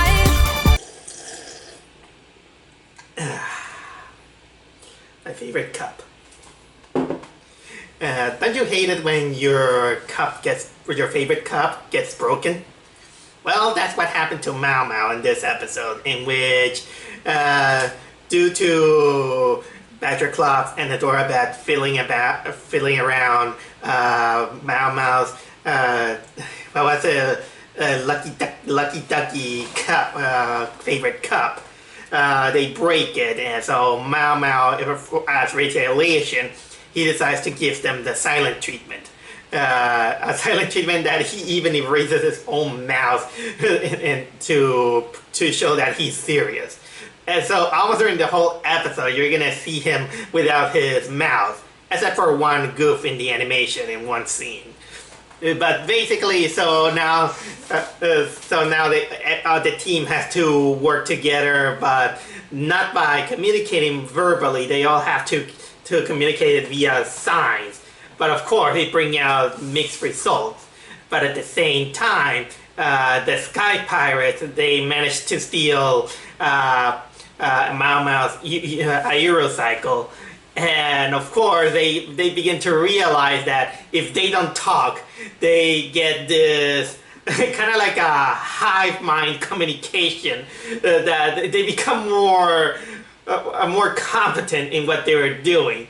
So when you hear me describe this, it's kind of weird, because have you ever heard the term saying that sometimes you're compatible with another if you manage to communicate without using your words? Which, that's technically the opposite of Mao Mao and his team and Orango Snake and his team, in which it's kind of weird because this kind of proves that for some reason Orango Snake has better teamwork than Mao Mao and his team, which it's technically an inverse. And you know what? I'm kind of overthinking it a lot, but man, that this is one of those weird ones that make me overthink about it. I need a hero. I'm holding out for a hero till the end of the night. Mao Mao tells Adorabat the story of how he met Bao Bao, which basically when he was a kid, he was chucked out to on a, I think it was a summer camp of some sort by his father. And because he was a lonely kid, he tries to make friends with the people in the camp. But of course, because of his mischievous and behavior, he causes problems. And even the kids around his age doesn't want him. So he basically befriends the only living thing that actually gives him some attention, which is none other than a younger Bao Bao. Which was the stray dog of the camp, and at the same time they have to deal with the people that are preparing for apparently some festival to a monster, which Mao Mao thinks that it was a ritual of some sort. This, I will say that I can understand that they wanted to make probably one of the most heartwarming episodes that there is, because it shows that they wanted to show the cuteness of Kid Mao Mao when he was, of how he was pretty much an outcast, both from his family but also from his peers and the social circle, both because of behavior and of his personality and all these things, in which, yeah, that kind of increases the tragedy of the personality of Mao Mao. But I gotta say that personally, I do have mixed feelings of this episode, unfortunately, because there's some things that kind of make me roll my eyes out. But here are some of the big ones. I think that this episode, there is kind of like a beautiful music in the background with a singer that I would like to hear it, the complete version out of it. But unfortunately, that music and that beautiful song is saturated by constant talking and the noises that there is. Somehow that they don't let the emotion flow. So I found that distracting, and it's a shame because whoever the singer was, I want to hear her without the constant talking and which ruins the mood of it. And also, I'm not exactly a big fan of the ending of that story, because I found that I do understand where he was going, but I found it a little bit mean-spirited. So I'm not exactly a fan of that, except the final seconds of the episode, which that I found it kind of heartwarming. But those are all my gripes. Oh, and did you want to know trivia? Little Mao Mao, the voice actress, is none other than the one who also makes the voice of Luffy in the English dub of One Piece. I need a hero. I'm holding out for a hero till the end of the night. So we combined two of my favorite things. One, Adorabat. Again, she's my favorite character in the series. And two, let's combine it with one of my favorite Christmas movies, Die Hard. And we get this episode. Yep, I really love this episode, in which a botched hostage rescue ends up with Mao Mao and Badger Claus being captured by the Sky Pirates, and it's up to Adorabat to enter their airship and then trying to rescue them. And of course, during the whole thing, she is trying to find a way what Mao Mao will do in every situation, not being herself.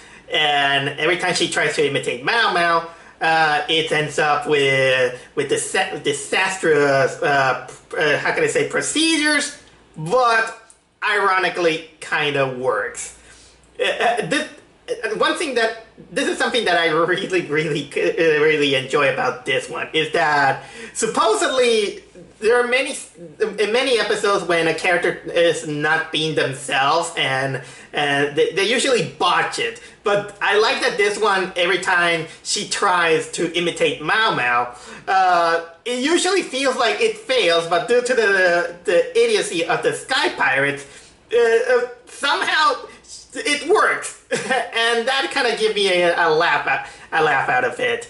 But it's also very sweet in a way of how Adorabad looks for Mao Mao as a hero, and she tries so hard to become a hero like him, even though Mao Mao just say, well, you're gonna be yourself, you're gonna have your own style, and then try harder.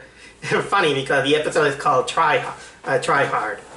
Also, I give the respect to the episode that while the episode is called Try Hard and it has elements of Die Hard, it doesn't necessarily imitate it. It has the elements of Die Hard, but it doesn't completely copies it.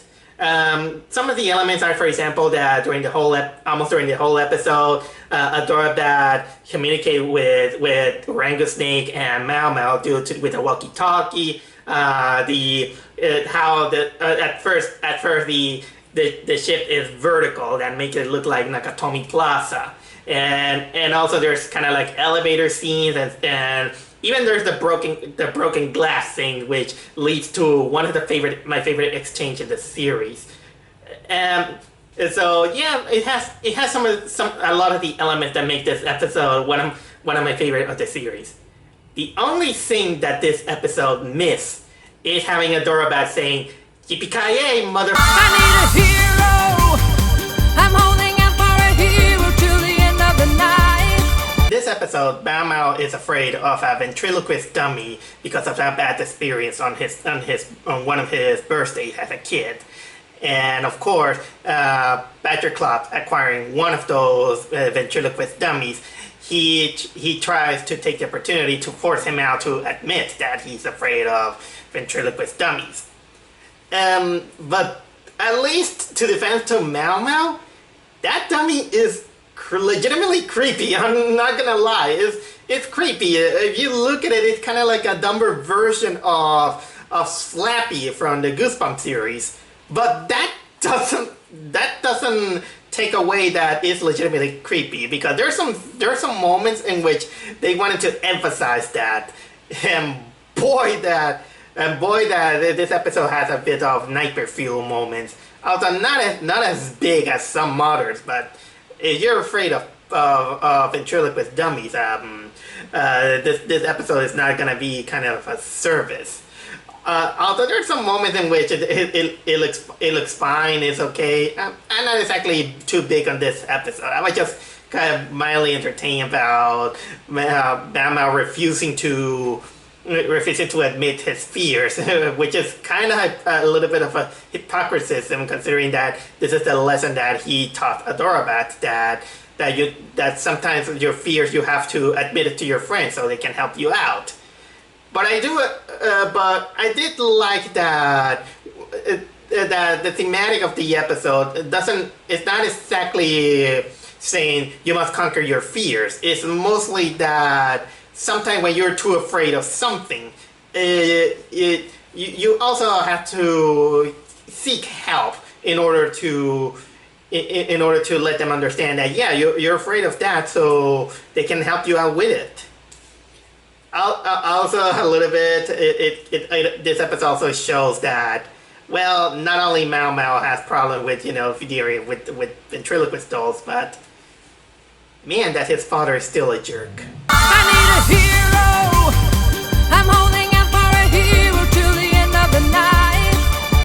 Two of the most curious sweetie pies in the series are this yellow dog and this pink dog, that they're always together holding hands for the most time.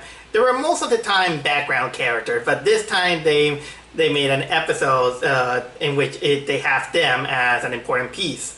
In which guess what? These couple are getting married. The yellow dog is called Benny, and the pink dog is called Penny.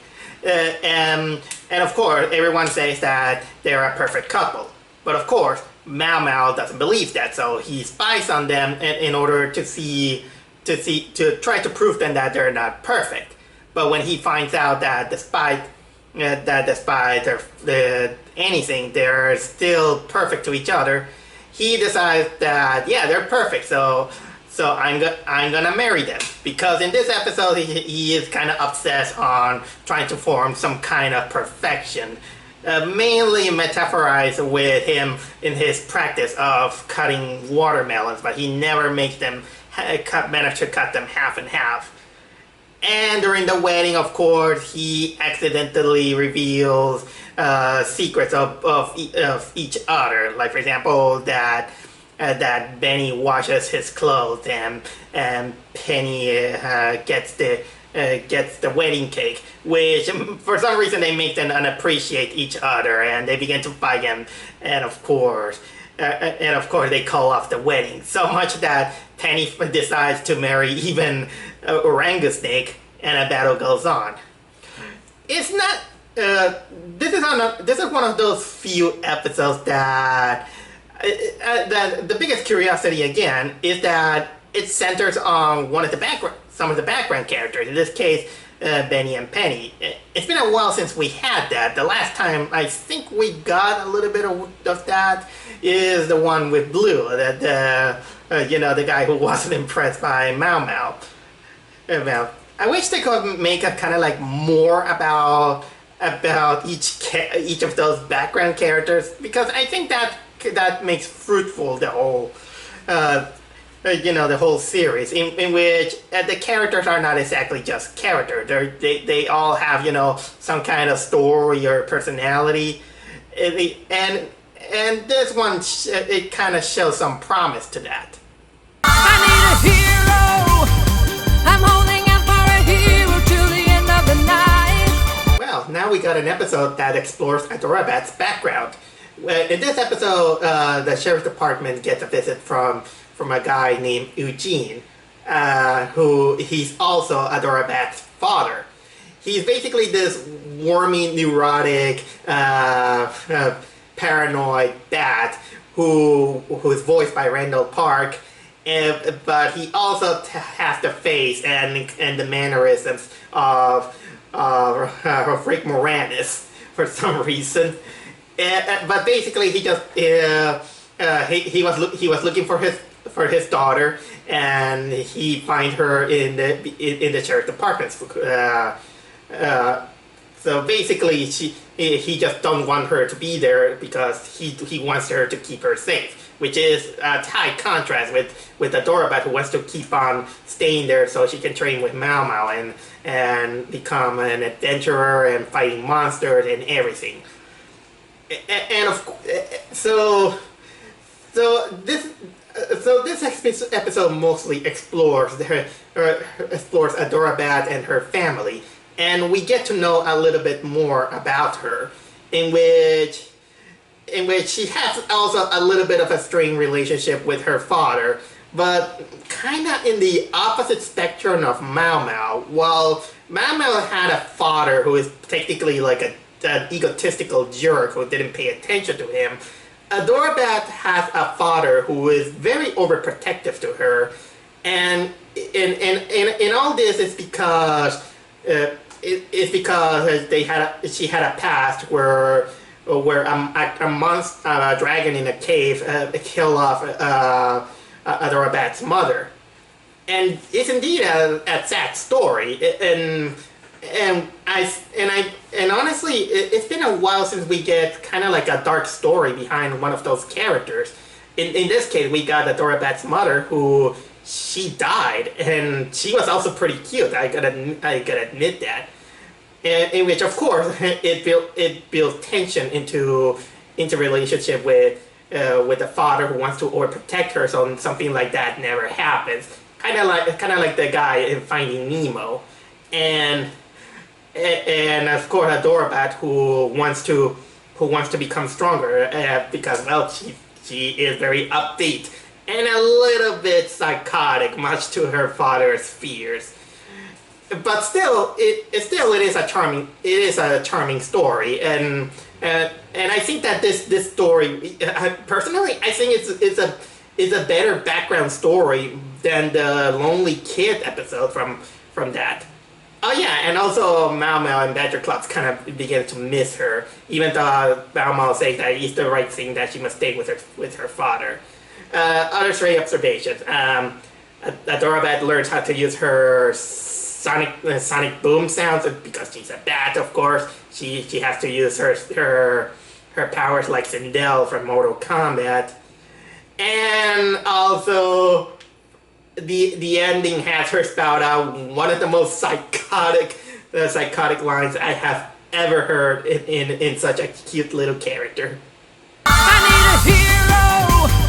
I'm holding out for a hero till the end of the night. It looks like Badger Club has sometimes he gets into some kind of state in which he calls it ultra focus, in which basically he just gets kind of like a spark of creativity. He collects stuff that he just begins to invent, and then he forgets about it the next day.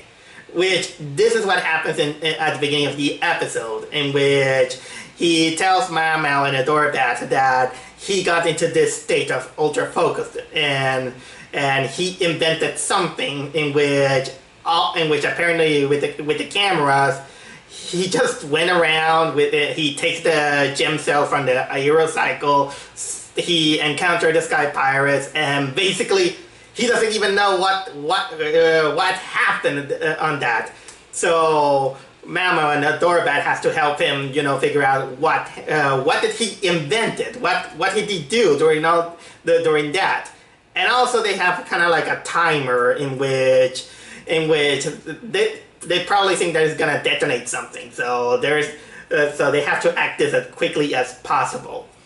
But of course, we kind of begin to figure out that he didn't invent one thing, but he invented other things that are really creative, but at the same time brings out some chaos, which Mao Mao criticized it. So basically, the fun of this episode is figuring out what the hell did he do. It's kind of like a rare state when you have a character that got into something only to forget it. And by the way, the payout is really good, but we also get to see a little bit of the background of Badger Clubs. Boy, that he also has some family issues. Not only Mama and Adorabat, but also Badger Clubs. Wow, that these are a couple of misfits. But again, I'm not gonna reveal exactly what was the main invention that he did, and what did he do with the gem cell. But it is a payback. It is a good payout. That's what I'm gonna say about this episode, which is rare. While Badger Clubs is not exactly my favorite character, I do appreciate him. And finally, I got an episode that I begin to respect this big guy. I need a hero. I'm holding out for a hero till the end of the night. Adorabat gets ridiculed by a heckler while she was trying to practice on making some jokes. So she wishes with all her heart that she can be good. She can tell jokes to sing to other people. And just like the episode of the Orango Snake's beginnings, the Ruby Pureheart hurt her wishes, and she begins to tell kind of like these kind of heckling, nasty jokes that makes her shoot the lasers out of her mouth with her supersonic scream, and in which they're called kind of like sing. But while at first it was nice and all, even defeating the Sky Pirates, she begins to lose control, in which apparently something possesses her, and she begins to sing the other creatures and even take over the kingdom. I would say that this is probably the most epic of all the episodes, mostly because I did feel bad for Adorabat. She was basically not only the villain, but also the victim on this episode.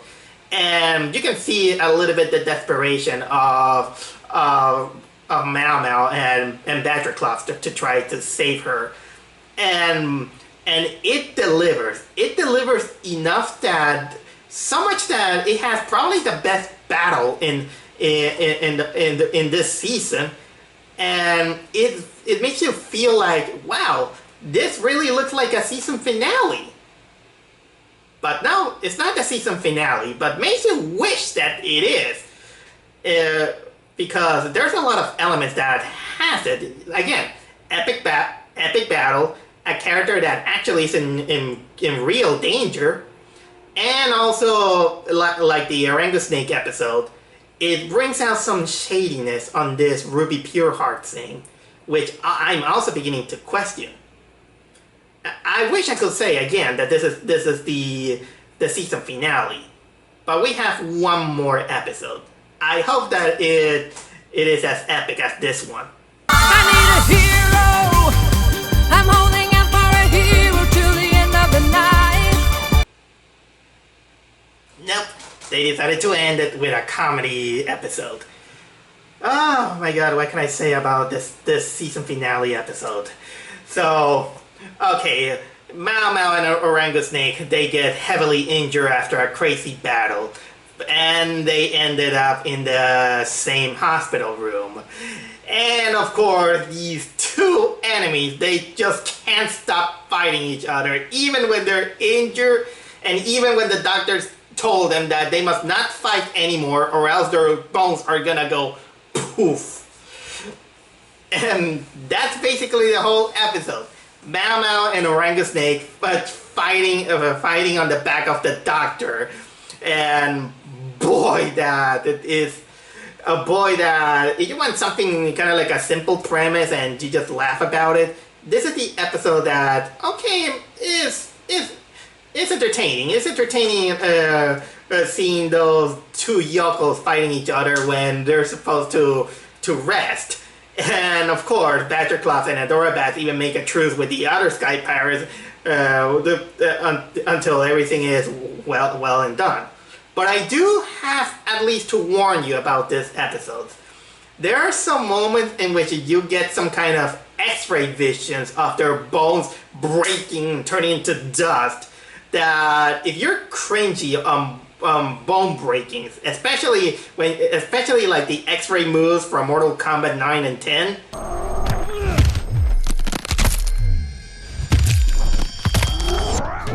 I think you're gonna cringe on this episode because there's some moments in which you could cringe of the sounds and and all these things, but but this also leads to probably the most cringe-worthy, but also the most bizarre and yet painfully and also disgusting climax that you could get.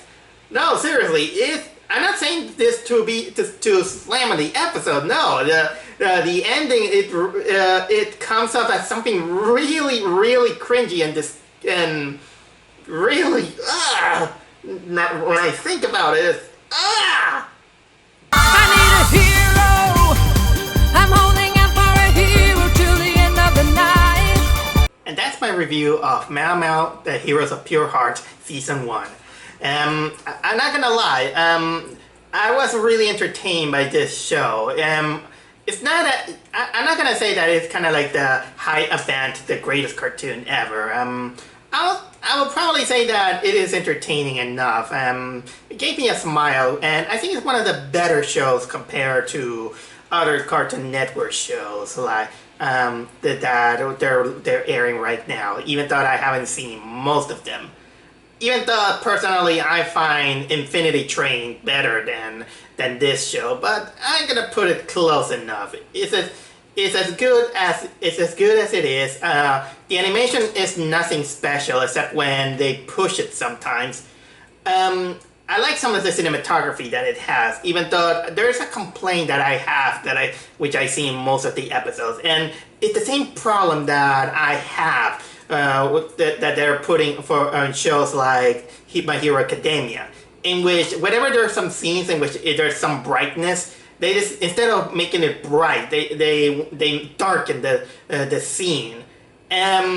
while I understand that they want to do it so they're not gonna hurt their eyes, unfortunately darkening the scene, it is as harmful as bright as a bright scene. So I want to tell television studios and everything to that this is an absolutely bad idea. It's a bad idea to darken the scenes so they can not make the scenes any brighter, because either when you make it darker or make it brighter, it hurts your eyes. So please stop with that practice. Okay, and continuing on with the series, I think that it is mostly the character that makes this show more enjoyable. I like the personality of Mao Mao. He's not exactly the goody two shoes that many people expect. Kind of like, I think that people are wanting to. I think people are wanting to see something different from other heroic Cartoon Network characters like Finn the Human or Steven Universe, and Mao Mao is a character with flaws. So this is why he is not only just badass, but also a character that while heroic, there's a lot of room for him to improve. Badger Claus, I'm getting warming up with his sassiness.